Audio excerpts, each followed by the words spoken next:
ನೋಡಿ, ಈಗಲೂ ಕೂಡ ಇರಾನ್ ಇಸ್ರೇಲ್ ಮಧ್ಯೆ ರಣಭೀಕರ ಯುದ್ಧ, ಸೇಡು ತೀರಿಸಿಕೊಳ್ತೀನಿ ಅಂತ ಹಿಜ್ಬುಲ್ಲಾ ಸಂಘಟನೆಯ ನಾಯಕನ ತಲೆ ತೆಗೆದಿದೆ ಅಂತ ಇಸ್ರೇಲ್. ಬೈರುತ್ನಲ್ಲಿ ಹಿಜ್ಬುಲ್ಲಾ ಉಗ್ರ ನಾಯಕ ಹತ್ಯೆ ಹಾಕಿದ್ದಾನೆ ಅನ್ನೋದ್ರ ಡೀಟೇಲ್ಸ್ ಸದ್ಯ ಸಿಗ್ತಾ ಇದೆ. ಅಲ್ಲಿಗೆ ಇರಾನ್ ಮತ್ತು ಇಸ್ರೇಲ್ ಯುದ್ಧ ಮತ್ತಷ್ಟು ರಣಭೀಕರ ಸ್ವರೂಪ ಪಡೆದುಕೊಳ್ಳುವ ಸಾಧ್ಯತೆ. ಸೇಡು ತೀರಿಸಿಕೊಳ್ತೀನಿ ಎಂದ ಹಿಜ್ಬುಲ್ಲಾಗೆ ತಕ್ಕ ಪಾಠ ಕಲಿಸಿಬಿಟ್ಟಿದೆ ಈ ಇಸ್ರೇಲ್. ಹಿಜ್ಬುಲ್ಲಾ ಸಂಘಟನೆಯ ನಾಯಕನ ತಲೆ ತೆಗೆದಿದೆ ಇಸ್ರೇಲ್ ಅನ್ನೋದ್ರ ಡೀಟೇಲ್ಸ್ ಸದ್ಯ ಸಿಗ್ತಾ ಇದೆ. ಹಿಜ್ಬುಲ್ಲಾ ಉಗ್ರ ಸಂಘಟನೆಯ ಪ್ರಮುಖ ನಾಯಕನೇ ಹತ್ಯೆಗೀಡಾಗಿದ್ದಾನೆ ಅನ್ನೋದ್ರ ಡೀಟೇಲ್ಸ್. ಇಸ್ರೇಲ್ ಅದರಲ್ಲಿ ಯಶಸ್ವಿ ಕೂಡ ಆಗಿದೆ ಅನ್ನೋದ್ರ ಡೀಟೇಲ್ಸ್. ಪ್ರಮುಖವಾಗಿ ಇಸ್ರೇಲ್ನ ದಾಳಿ ಆಗ್ತಾ ಇದ್ದುದು ಕೂಡ ಹಿಜ್ಬುಲ್ಲಾ ಉಗ್ರರು ಅಡಗಿ ಕುಳಿತಿರುವ ತಾಣಗಳನ್ನ ಟಾರ್ಗೆಟ್ ಮಾಡಿಕೊಂಡು, ಹಂಗಾಗಿ ಪ್ರಮುಖ ನಾಯಕನ ಹತ್ಯೆ ಮಾಡೋದ್ರಲ್ಲಿ ಇಸ್ರೇಲ್ ಯಶಸ್ವಿ ಆಗಿದೆ ಅನ್ನೋದ್ರ ಡೀಟೇಲ್ಸ್ ಸಿಗ್ತಾ ಇದೆ.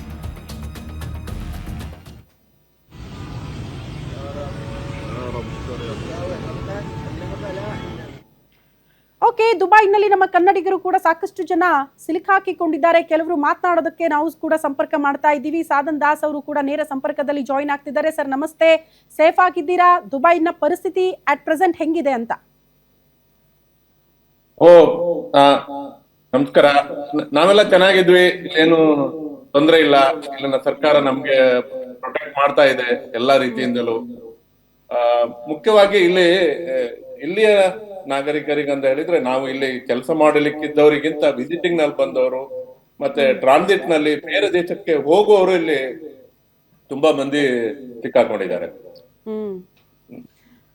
ಅವ್ರ ಸಿಚುವೇಶನ್ ಏನು ಸರ್? ಅವ್ರಿಗೆಲ್ಲ ಅಂದ್ರೆ ಆಶ್ರಯ, ಅವ್ರಿಗೆ ಉಳ್ಕೊಳ್ಳೋದಕ್ಕೆ ವ್ಯವಸ್ಥೆ ಎಲ್ಲವೂ ಕೂಡ ತುಂಬಾ ಅಚ್ಚುಕಟ್ಟಾಗಿ ಆಗ್ತಾ ಇದೆಯಾ ಹೇಗೆ ಅಂತ? ಅಲ್ಲಿನ ಗವರ್ಮೆಂಟ್ ಎಷ್ಟು ಇಲ್ಲಿನ ಸರ್ಕಾರ ಕಟ್ಟುನಿಟ್ಟಿನ ಕ್ರಮ ಕೈಗೊಂಡಿರೋದ್ರ ಬಗ್ಗೆ, ಅವರಿಗೆ ಉಳಿಲಿಕ್ಕೆ ವ್ಯವಸ್ಥೆ ಮಾಡಿಕೊಟ್ಟು ಆಹಾರವನ್ನ ಸರ್ಕಾರವೇ ವ್ಯವಸ್ಥೆ ಮಾಡ್ತಾ ಇದೆ ಅವರಿಗೆ.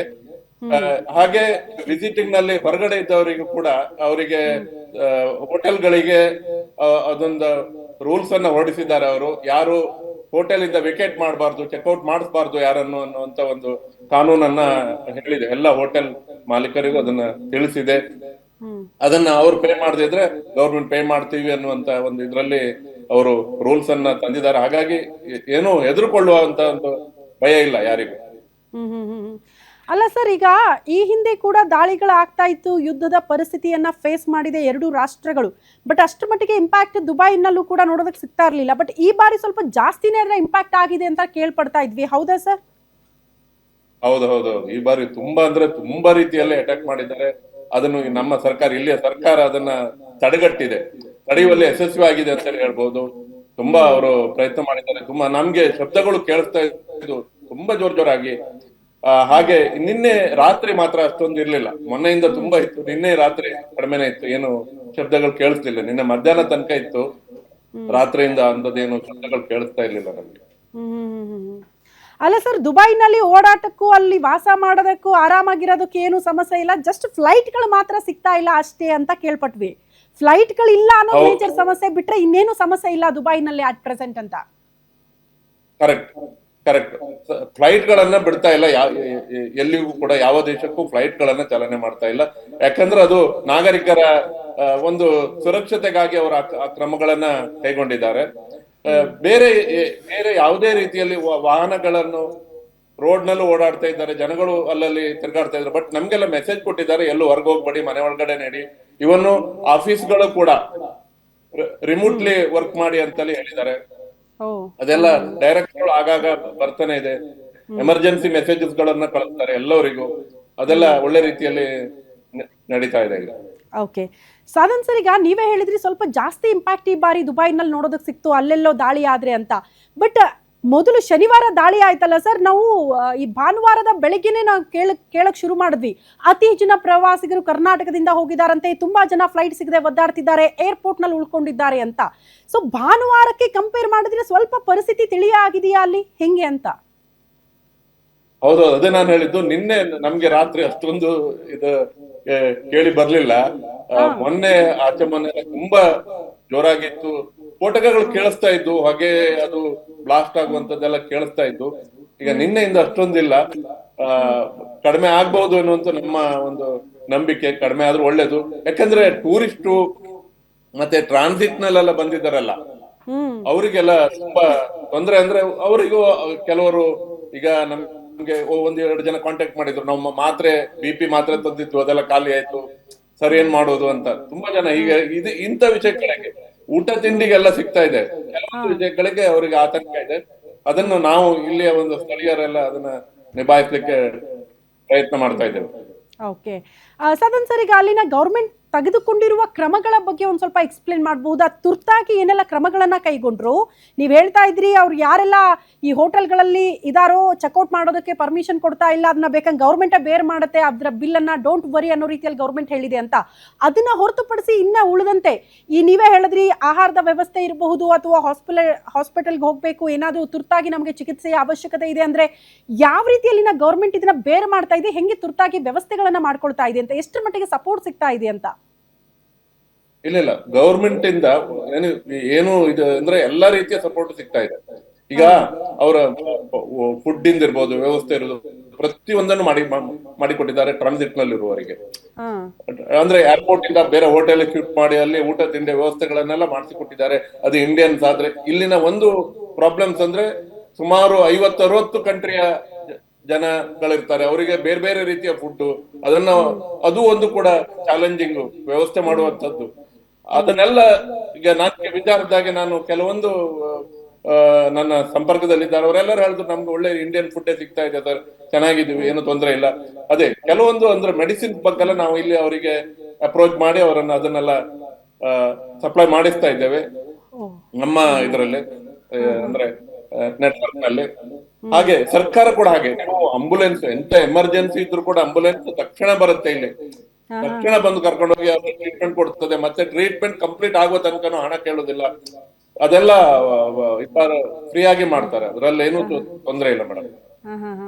ಸೊ ಸಾಧನ್ ಸರ್, ನಿಮ್ಮನ್ನ ಕೂಡ ಕಾಂಟ್ಯಾಕ್ಟ್ ಮಾಡಿದ್ರ ಕೆಲವರು? ಸುಮಾರು ಜನ ಅಲ್ಲಿ ಕನ್ನಡ ಸಂಘಟನೆಯವರೆಲ್ಲ ಪಾಪ ಸಂಘಟನೆ ಎಲ್ಲ ಕಟ್ಕೊಂಡು ಕೆಲಸ ಮಾಡ್ತಾರೆ, ಅದು ಕನ್ನಡಿಗರ ಪರವಾಗೇ ಇರುತ್ತೆ, ಸುಮಾರು ಜನಕ್ಕೆ ಅವರೇ ವ್ಯವಸ್ಥೆ ಮಾಡಿಕೊಟ್ಟಿದ್ದಾರೆ ಅಂತೆಲ್ಲ ಕೇಳ್ಪಟ್ವಿ. ನಿಮ್ಮನ್ನ ಕೂಡ ಯಾರಾದ್ರೂ ಸಂಪರ್ಕ ಮಾಡಿದ್ರ ಸರ್? ನಿಮ್ಮ ಸಂಪರ್ಕದಲ್ಲಿ ಯಾರಾದ್ರೂ ನಮ್ಮ ಕನ್ನಡಿಗರಿದ್ದಾರಾ ಹೆಂಗೆ ಅಂತ?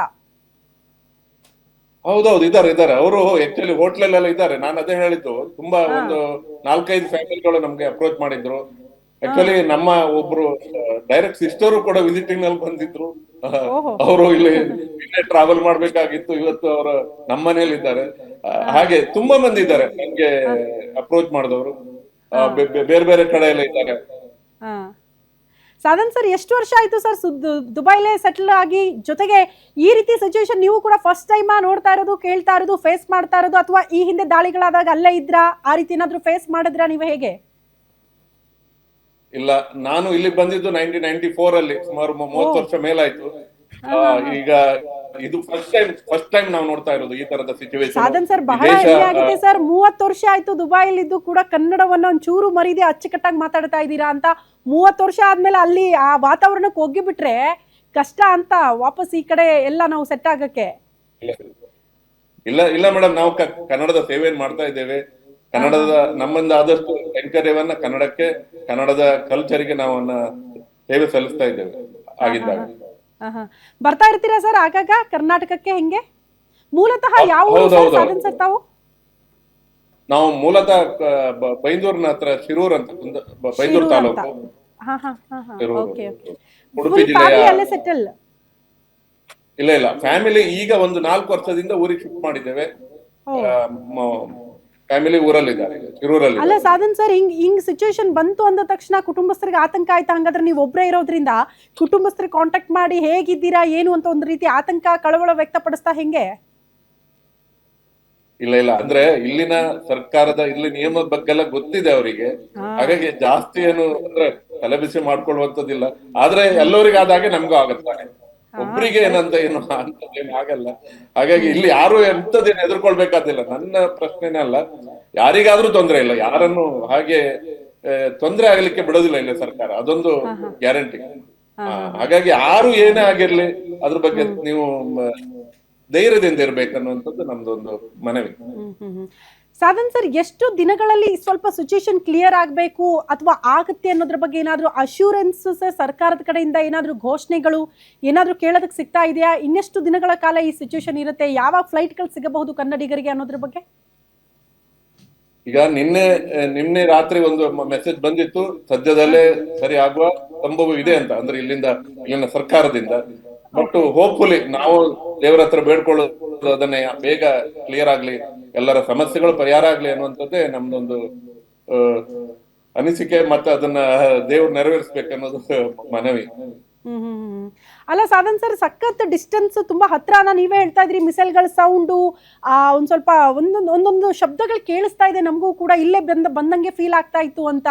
ಎಷ್ಟು ಡಿಸ್ಟೆನ್ಸ್ ಅಲ್ಲಿ ಆಗ್ತಾ ಇರೋದು ಸರ್ ದಾಳಿ? ಎಷ್ಟು ಡಿಸ್ಟೆನ್ಸ್ ಅಲ್ಲಿ ನೀವಿದ್ದೀರಿ? ಹೆಂಗೆ ಅದರ ಎಕ್ಸ್ಪೀರಿಯನ್ಸ್ ಹೆಂಗಾಗ್ತಾ ಇದೆ ಅಂತ ನಿಮಗೆ? ಇಲ್ಲ ಆಕ್ಚುಲಿ ನಾನಿರೋದು ಶಾರ್ಜಾ ಮತ್ತೆ ದುಬೈ ಬಾರ್ಡರ್ ಅಲ್ನಾದ ಅಂತ. ಬಟ್ ಜಾಸ್ತಿ ಆದದ್ದು ನಮ್ ಇಲ್ಲಿ ದುಬೈನಲ್ಲಿ, ಬೇರೆ ಆಚೆ ಜುಮೇರಾ, ಸಿಲಿಕಾನ್ ಒಯಸಿಸ್ ಆ ಕಡೆ, ಅಂದ್ರೆ ಎಲ್ಲಿ ನೆಲೆಗಳಿದ್ದಾವೆ, ಎಲ್ಲಿ ಹಬ್ ಅಂತ ಇದೆ, ಅಲ್ಲಿ ಮಾಡ್ತಾ ಇದ್ದಾರೆ ಅವರು. ನಮ್ಗೆ ಇಲ್ಲಿ ಅಂದ್ರೆ ಅದು ಸೌಂಡು ನಿನ್ನೆ ಮಧ್ಯಾಹ್ನ ಇಲ್ಲೇ ಹತ್ರನೇ ಎಲ್ಲೋ ಆದಾಗ ಅನ್ಸ್ತು. ಹಾಗೆ ಮತ್ತೆ ನಮ್ಮ ಕೊಲೀಗ್ಸ್ ಇರ್ಬೋದು, ಅವರೆಲ್ಲ ಹೇಳ್ತಾ ಇದ್ದಾರೆ ನಮ್ಮನೆ ಹತ್ರ ಆಯ್ತು, ಅಲ್ಲಾಯ್ತು, ಇಲ್ಲಾಯ್ತು. ಆ ಒಂದು ಮತ್ತೊಂದು ಏನಂತ ಹೇಳಿದ್ರೆ, ಇಲ್ಲೇ ಸರ್ಕಾರ ಕಟ್ಟುನಿಟ್ಟಿನ ಒಂದು ಸ್ಟ್ರಿಕ್ಟ್ ಆಗಿ ಹೇಳಿಬಿಟ್ಟಿದೆ, ಯಾವುದೇ ವಿಡಿಯೋ ಆಗ್ಲಿ ಏನನ್ನೇ ಆಗ್ಲಿ ಒಬ್ರಿಗೊಬ್ರು ಶೇರ್ ಮಾಡ್ಕೊಳ್ಬಾರ್ದು, ರೂಮರ್ಸ್ ಅನ್ನ ಹರಡಿಸಬಾರ್ದು. ಮತ್ತೆ ಹಾಗೇನಾದ್ರೂ ಮಾಡಿದ್ರೆ ಡೈರೆಕ್ಟ್ ರಿಪೋರ್ಟ್ ಮಾಡಿ ಬಿಡ್ತಾರೆ ನಿಮ್ಗೆ. ಮತ್ತೆ ಇಲ್ಲಿ ಉಳಿಲಿಕ್ಕೆ ಅವರು ಅವಕಾಶ ಕೊಡೋದಿಲ್ಲ ಈ ದೇಶದಲ್ಲಿ.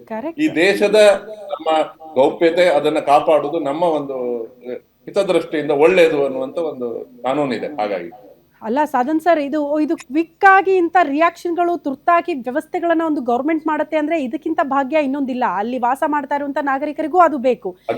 ಆಬ್ವಿಯಸ್ಲಿ ನೀವು ಹೇಳ್ದಂಗೆ ಪ್ರೈವಸಿ ಇಸ್ ವೆರಿ ಇಂಪಾರ್ಟೆಂಟ್. ಯಾರು ಕೂಡ ಲೀಕ್ ಮಾಡಬಾರ್ದು, ಅದರಿಂದ ರೂಮರ್ಸ್ ಇದ್ದಾಗ ಇನ್ನಷ್ಟು ಆತಂಕ ಜಾಸ್ತಿ ಆಗುತ್ತೆ. ಸೊ ಅದನ್ನ ಕಟ್ ಆಫ್ ಮಾಡುವಲ್ಲಿ ಅಲ್ಲಿ ಗೌರ್ಮೆಂಟ್ ಯಶಸ್ವಿಯಾಗಿದೆ ಅಂತ ಅರ್ಥ ಹಂಗಾದ್ರೆ.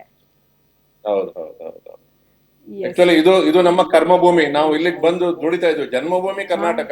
Exactly, we have to respect the land of the law. ಏನ್ ಇಲ್ಲಿನ ಸರ್ಕಾರದ ಕಾನೂನು ಇದೆ ಅದಕ್ಕೆ ನಾವು, ಇಲ್ಲಿನ ದೊರೆಗಳು ಕೂಡ ಹಾಗೆ ನಮ್ಮ ಇಂಡಿಯನ್ಸ್ ಗೆ ತುಂಬಾ ರೀತಿಯಲ್ಲಿ ಸಪೋರ್ಟಿವ್ ಆಗಿದ್ದಾರೆ. ಅದೊಂದು ನಮ್ಗೆ ಹೆಮ್ಮೆ. ನಮ್ಮ ಹಾನರೇಬಲ್ ಪ್ರೈಮ್ ಮಿನಿಸ್ಟರ್ ಬಂದ್ಮೇಲಂತೂ ಇನ್ನೂ ಕೂಡ ಇಂಪ್ರೂವ್ ಆಗಿದೆ ಆ ಒಂದು ಸ್ಟೇಟಸ್, ಇಂಡಿಯನ್ಸ್ ಇರುವ ವ್ಯಾಲ್ಯೂಸ್.